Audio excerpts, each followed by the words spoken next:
வணக்கம். நான் உங்கள் ஜோதிடர் மனோஜ்குமார். 2024க்கான புத்தாண்டு நல்வாழ்த்துக்கள்.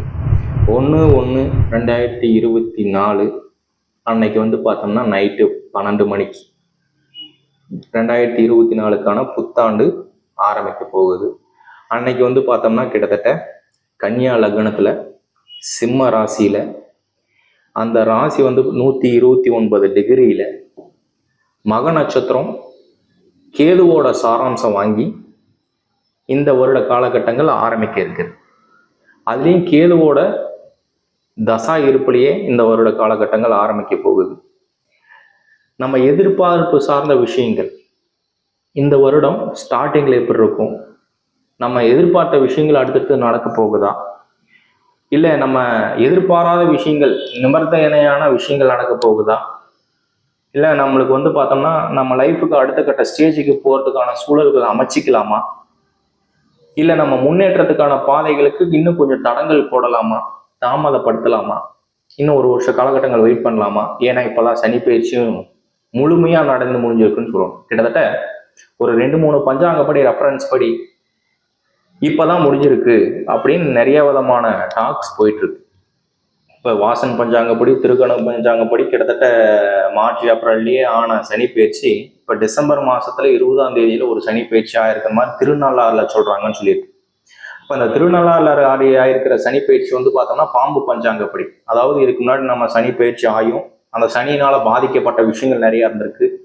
அந்த சனி பயிற்சியோட பாதிப்பு அப்படின்னு சொல்றது பார்த்தோம்னா வக்கரத்தோட செயல்பட்டாருங்கிறது நம்ம பார்த்துட்டு இருந்திருப்போம். நம்மளோட வீடியோ தொடர்ந்து பார்த்துருந்தீங்கன்னா தெரிஞ்சிருக்கும். அப்போ அந்த வக்கர நிவர்த்தியும் ஆனதுக்கு அப்புறம் தெளிவா முற்றிலும் சனியோட பாதிப்பு முடிஞ்சதுக்கு அப்புறம் இப்ப முழுமையா சனி பயிற்சி ஆயிருக்கு அப்படின்னு டிசம்பர் மாதம் 20ஆம் தேதியை மென்ஷன் பண்ணி இப்ப திருநள்ளாறுல சனி பயிற்சி கொண்டாடணும். அப்ப அந்த முழுமையா ராசி பலனுக்கு முழுமையா முடிஞ்ச இந்த சனி பயிற்சி பத்தியும் மேற்கொண்டு இந்த வருஷத்துக்கான ஜனவரி மாசத்துக்கான பலனை ரொம்ப டீட்டெயில்டா ரொம்ப நீட்டா என்னென்ன நடக்க போகுது, என்னென்ன நடந்துட்டு இருக்கு அப்படிங்கிறது இந்த வீடியோவில் நம்ம ரொம்ப டீட்டெயில்டாக பார்க்கலாம். ரிஷபராசி. இந்த ரிஷபராசி 2024 ஜனவரி மாசத்துல எப்படி இருக்க போகுது? ஜனவரி மாசத்துல நம்மளுக்கு ஏற்பட்ட விஷயங்கள்ல எதனாச்சும் மாற்றங்கள் கிடைக்குமா? நம்மளோட நம்ம ராசியாதிபதியான சுக்கிரன் 7ல உட்கார்ந்துருக்கிறாரு. அந்த 7ல உட்கார்ந்துருக்கிறதுனால நம்ம எதிர்பார்த்த விஷயங்கள் டக்கு டக்குன்னு அமையுமா? அந்த அமையக்கூடிய விஷயங்கள் பார்த்தோம்னா நம்மளுக்கு அடுத்தடுத்த சூழலை கொண்டுட்டு போகுமா? இந்த விதமான அமைவுகள் கொடுக்குமா அப்படின்னு சொல்றது நிச்சயமா கொடுக்கறதுக்கான வாய்ப்புகள் இருக்கு. நான் என்ன சொல்றேன்னா, உங்களோட ராசிக்கு 12ல குரு உட்கார்ந்துருக்கிறாரு. அந்த குருவோட பரிமாற்றங்கிறது இந்த வருஷம் 2024 உங்களுக்கு அமைஞ்சிச்சுன்னா சூப்பரா இருக்குன்னு சொல்லுவான். அந்த அமையக்கூடிய வாய்ப்பு கிட்டத்தட்ட மே மாசத்துக்கு மேல. அப்ப மே மாசத்துக்கு முன்னாடி வரைக்கும் என்னங்க இருக்கும்? முன்னாடி நீங்க அடித்தளம் போடுங்கன்னு சொல்லுவோம். எந்த விதமான ப்ராப்ளம்ஸ் இருந்தாலும் சரி, நம்ம அடுத்த கட்ட ஸ்டேஜுக்கு போறதுக்கான ஐடியாஸ் எதனாச்சும் வச்சிருந்தீங்க அப்படின்னு சொன்னா அதுக்கு பேஸ்மெண்ட்டை போடுங்க. அப்ப முன்னாடியே எதனாச்சும் ஒன்று கடன்பட்டு செய்யலாமா, எதனாச்சும் ஒரு இன்வெஸ்ட்மெண்ட் செய்யலாமா, எதனாச்சும் ஆடம்பரமான விஷயங்கள் செய்யலாமா, ஒரு கார் வாங்கலாமா, பங்களா வாங்கலாமா, இல்ல இடம் வாங்கி போடலாமா, கடன்பட்டு எதனாச்சும் ஒரு விஷயங்கள் செய்யலாமா, தாராளமா செய்யுங்கன்னு சொல்லு.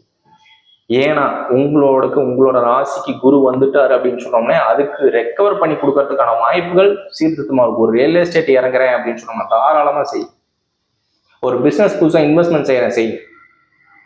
ஒரு திருமணத்துக்கான யோகத்தை நம்ம முன்னாடியே ட்ரை பண்ணலாமா, என் பசங்களுக்கு என் குழந்தைகளுக்கு பார்த்தோம்னா திருமணத்தை முயற்சி பண்ணிட்டு இருக்கிறேன், ஏன்னாச்சு இதுக்கு மேல நம்ம ஸ்டார்ட் பண்றதுக்கான வாய்ப்புகள் இருக்கு. இப்ப என்ன ஆரம்பிங்க, உங்களுக்கு குரு பிடிச்ச ஆன உடனே டக்குன்னு நடக்கும்.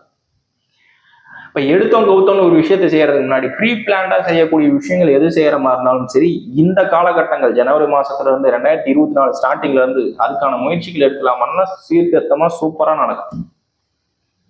அப்ப எந்த விஷயங்கள் நடக்கிற மாதிரி உங்களோட எண்ணங்கள் சுமந்து சொல்றேன். இப்ப ஒரு பிடிவாதம் இருக்கு, இந்த ரிஷபராசிக்காரங்க சொல்லணும் அப்படின்னு சொன்னோம்னா ஒரு கியூட்டான ரியாக்ஷன் சொல்லலாம். ஒரு கியூட்டான ஒரு ரியாக்ஷன் அப்படின்னு சொன்னா கோவப்படுறதே கூட முன்னாடி இருக்கிறவங்க என்ன மாதிரி நம்மளோட இன்னும் வீரியமா இருக்கிறாங்களா, இல்ல சக்தியா இருக்கிறாங்களா, இல்ல ரொம்ப நம்மளோட வசதியா இருக்கிறாங்களா, இல்ல அவங்க எப்படி இருக்கிறாங்க, அவங்களோட ஸ்டேட்டஸ் என்ன, சுச்சுவேஷன் என்ன, அதுன்னு தெரிஞ்சு கொஞ்சம் எப்படி சொல்றது, அவங்களோட அவங்களுக்கு தெரிஞ்ச மாதிரி நடந்துக்கக்கூடிய ஒரு ராசின்னு கேட்டீங்கன்னா ரிஷபராசிக்காரங்களும் மேக்சிமம் சொல்றது. இப்ப இவங்களுக்கும் பிடிவாதம் இருக்கு. ஆனா அது எந்த நேரத்துல எப்படி நடக்கணும், எந்த மாதிரி நேர காலங்களை எப்படி அட்ஜஸ்ட் பண்ணி போகணும், இல்லை இந்த டயத்துல இப்படி போனோம்னா நம்ம அப்ரோச் பண்றது சரியா இருக்குமா சரியா இருக்காதா அப்படின்னு ரொம்ப டீப்பா கிளீனா தெரிஞ்சுக்கிட்டு தான் அந்த விஷயத்தை செய்யக்கூடிய ஆளா இருப்பாங்க. அதுக்கு தகுந்த மாதிரி இறங்கிட்டாங்க அப்படின்னு சொன்னோம்னா ஒன்னாதான் சொல்ற முடியாது. ஒரு விஷயத்தை இறங்குறதுக்கு முன்னாடி 1000 தடவை யோசிக்கலாம். ஆனா இறங்கிட்டா யோசிக்க கூடாதுன்னு சொல்லக்கூடிய ராசியே ரிஷபராசிக்காரங்கன்னு சொல்லலாம். அதே மாதிரி அந்த இறங்கின விஷயங்கள் செய்யக்கூடிய விஷயங்கள் அடாவடியா செய்யற மாதிரி இருந்தாலும் கடைசியில முடியக்கூடிய இடத்துல வந்து பார்த்தோம்னா ஃபினிஷிங் சூப்பரா இருக்கணும்னு நினைப்பாங்க. அப்ப அந்த நினைக்கக்கூடிய விஷயங்கள் செயல்படக்கூடிய விஷயங்கள் அனைத்தும் நம்மளுக்கு சக்சஸ் ஆகுமா அப்படின்னு கேட்டீங்கன்னா நீங்க எதுவுமே ப்ரீ பிளான் பண்ணாம செய்ய மாட்டீங்க, முன்னாடியே யோசிக்காம செய்ய மாட்டீங்க, ஒருத்தர் சொல்றாங்கிறதுக்காக அதை மாத்திக்கவும் மாட்டீங்க. அப்ப அந்த மாத்திக்க கூடாத விஷயங்கள் இருக்கு, நம்மளா வந்து ஒரு டிசிஷன் எடுக்கிறோம், கொஞ்சம் யோசிச்சு எடுக்கலாமா, தாராளமா செய்யுங்க. அதுவே வந்து பார்த்தோம்னா நம்ம புத்திரபாகிய ரீதியா ஒரு குழந்தைகள் ரீதியா ஒரு முடிவு எடுக்கிறேன்னா கொஞ்சம் யோசிச்சு செய்யுங்கன்னு சொல்லுவோம். என்ன காரணம் அப்படின்னு கேட்டீங்கன்னா உங்களோட ராசிக்கு 5ல கேது உட்காந்துருக்கிறாருங்க. அந்த கேது உட்காந்துருக்கிறது வந்து பார்த்தோம்னா நம்மளுக்கு ஒரு குழப்பமான சூழ்நிலை கொடுக்கறதுக்கான வாய்ப்புகளும் உற்பத்தி பண்ணி கொடுப்பாங்க. அதாவது குழந்தைகள் சார்ந்த விஷயங்கள் எடுக்கிறப்ப அந்த முடிவுகள் எடுக்கிறதுனால இந்த நம்ம இனி வந்து ஒரு வருமான ரீதியாக கஷ்டப்பட்டு இருக்கிறோம்னு சொல்ற நிறைய பேர் இருக்கிறாங்க. இல்ல ஃபேமிலி வைஸ் கொஞ்சம் டிலே பண்ணலாம், இல்ல புத்திர பாக்கியத்தை தாமதப்படுத்தலாம் அப்படின்னு சொல்றவங்க இருக்கிறாங்க. இல்ல குழந்தைங்களுக்கு ஏதாச்சும் அடுத்த கட்ட இன்வெஸ்ட்மெண்ட் பண்ணி கொடுக்கறதுக்கு, இல்ல அவங்க செட்டில் பண்ணி கொடுக்கறதுக்கு, அவங்களுக்கு சொத்து சுகங்கள் பிரிச்சு கொடுக்கறதுக்கான வாய்ப்பு, இந்த மாதிரி விஷயங்களை நிறைய பேர் எதிர்பார்த்துட்டு இருப்பீங்க. அப்ப அந்த எதிர்பார்த்த விஷயங்கள் இந்த ராகு பயிற்சினா கொஞ்சம் தாமதப்படுத்தலாம். அது வந்து இந்த வருட காலகட்டம் 2024 முழுக்க இந்த ராகு பயிற்சி இல்லாதனால வந்து பார்த்தோம்னா இந்த வருடமே நம்ம இந்த பிரிச்சு வைக்கிறது, இந்த சொத்து சுகங்களை வந்து பார்த்தோம்னா பசங்களுக்கு இல்லை குழந்தைங்களுக்கு வந்து பார்த்தோம்னா நம்ம பிரித்து எழுதி வைக்கிறது, இந்த மாதிரி முடிவுகள் எடுக்கக்கூடிய விஷயங்கள்லாம் அந்த குழப்பத்தை அதிகமாக கொடுக்கும், பிரச்சனையை கொடுக்கும், தொந்தரவுகளை கொடுக்கும். அந்த தொந்தரவுகள் சார்ந்த விஷயங்கள் இல்லாமல் நம்ம சீர்திருத்தமாக அமைச்சிக்கிற மாதிரி இருந்துச்சுன்னா, கொஞ்சம் தாமதப்படுத்தி செய்கிற மாதிரி இருந்துச்சுன்னா சூப்பரான டைம்னு சொல்லுவேன். அதே மாதிரி உங்கள் ராசிக்கு 10ல் சனி உட்காந்துருக்குறாருங்க. சனி ஆட்சி பலத்தில் உட்காந்துருக்குறாரு. அப்போ செய்யக்கூடிய தொழிலில் நீங்கள் கஷ்டப்பட்ட பணம் எங்கேயும் போகாது. நான் கஷ்டப்பட்டு இருக்கிறேன், என்னோட உழைப்புனால ஏற்பட்ட ஊதியங்கள்னால ரொம்ப நாள் தாமதப்படுத்தி வச்சிருக்காங்க, பெண்டிங் பண்ணி வச்சிருக்கிறாங்க, திருப்பி கிடைக்குமா? தாராளமா கிடைக்கும். அப்போ உழைச்ச காசு வீண் போகாது. அதை பத்தி என்னைக்குமே நம்ம யோசிக்க வேணாம், கஷ்டப்பட வேண்டாம், அதை பத்தி மன ரீதியான குழப்பங்கள் பட வேண்டாம்.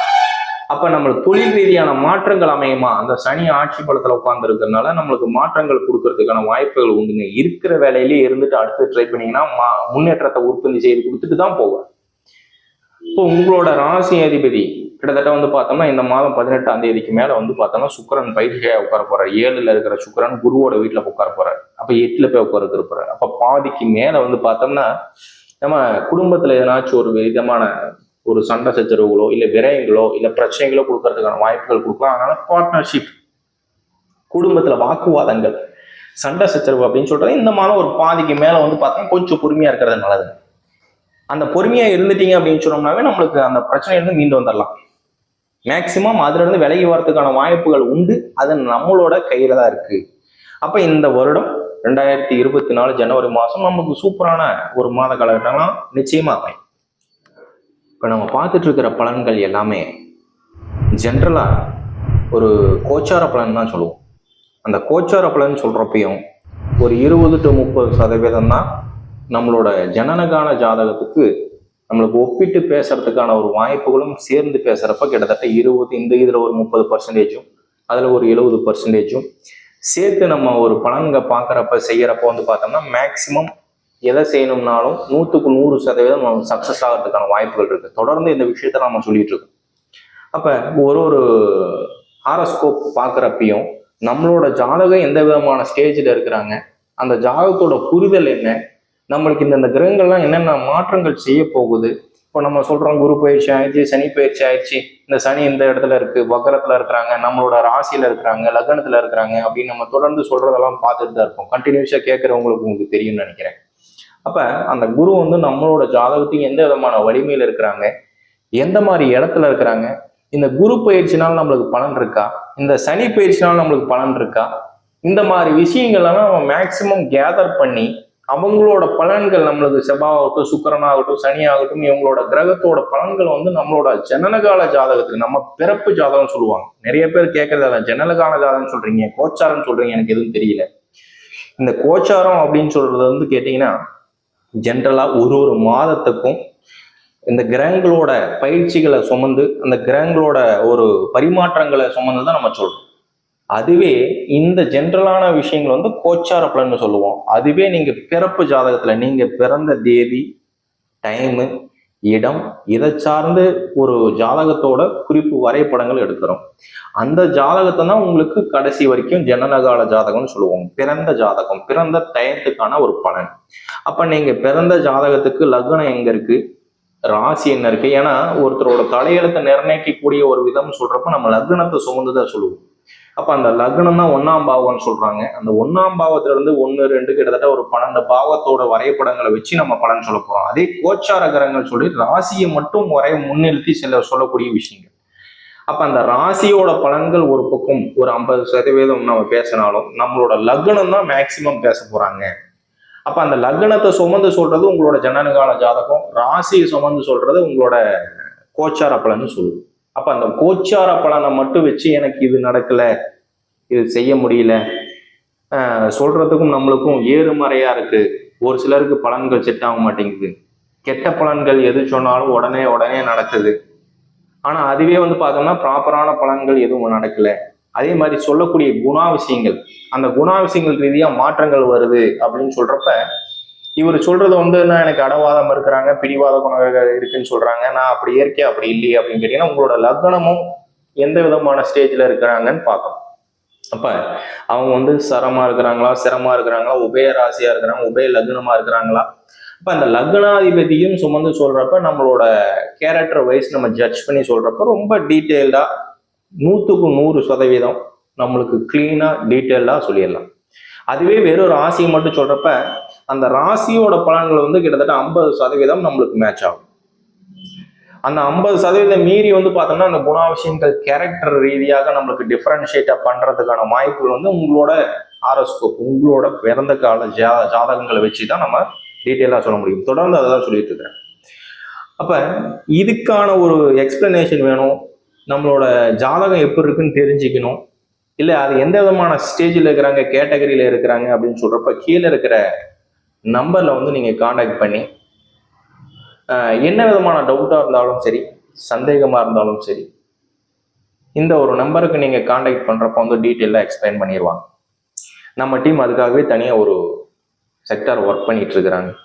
அப்ப எந்த விதமான மாற்றங்கள் இருந்தாலும், எந்த விதமான டிசிஷன் எடுக்கிற மாதிரி இருந்தாலும் ப்ராப்பரா அதுக்கான ஒரு ஜனனகான ஜாதகத்தை வச்சு ஒரு டிசிஷன் மேக் பண்றப்ப 100க்கு 100% எந்த விதமான மாற்றங்களும் அமையாம தொடர்ந்து நம்மளுக்கு நல்ல பணம்லாம் அமையறதுக்கான வாய்ப்புகள் இருக்கு. இதை செய்யலாம், செய்யக்கூடாது. இந்த விதமான நேர காலங்கள் இன்னும் கொஞ்சம் டிலே பண்ணலாம், இல்லை பெண்டிங் பண்ணலாம், ஒர்க்கை தாமதப்படுத்தலாம். இப்போ இதே நம்ம ஒரு கஸ்டமர் கேட்டாங்க, அந்த கஸ்டமர் என்னன்னா, சார் அடுத்தது நான் அடுத்த கட்ட சூழலுக்கு என்ன போகலாம், இந்த ராசியோட அம்சங்களை வச்சு மட்டும் செய்யலாமா, மேக்சிமம் அதை வச்சு செய்ய வேண்டாம், கொஞ்சம் தாமதப்படுத்தலாம். அந்த தாமதப்படுத்துறதுக்கு என்ன காரணம்னு கேட்டீங்கன்னா உங்களோட ஜாதகங்கள் எப்படி இருக்கு, உங்களோட நேர காலங்கள் எப்படி இருக்கு, உங்களோட டைம் அதுக்கு சாட்டிஸ்ஃபைடா இருக்கா, அதுக்கு தகுந்த மாதிரி செய்யும். இப்போ தொடர்ந்து இந்த மாதிரி இன்ஃபர்மேஷன் எல்லாம் தெரிஞ்சுக்கிறதுக்கு நம்மளோட சேனல்ல தொடர்ந்து சப்ஸ்கிரைப் பண்ணிட்டு வாங்க. சப்ஸ்கிரைப் பண்ணுங்க, ஷேர் பண்ணுங்க, கமெண்ட் பண்ணுங்க. தொடர்ந்து இந்த வீடியோவை பார்த்துக்கிட்டே வந்தீங்க அப்படின்னு சொன்னோம்னா அடுத்தடுத்து என்னென்ன நடக்குதுன்னு நீங்க கன்ஃபார்மா தெரிஞ்சுக்கலாம். நன்றி, வணக்கம்.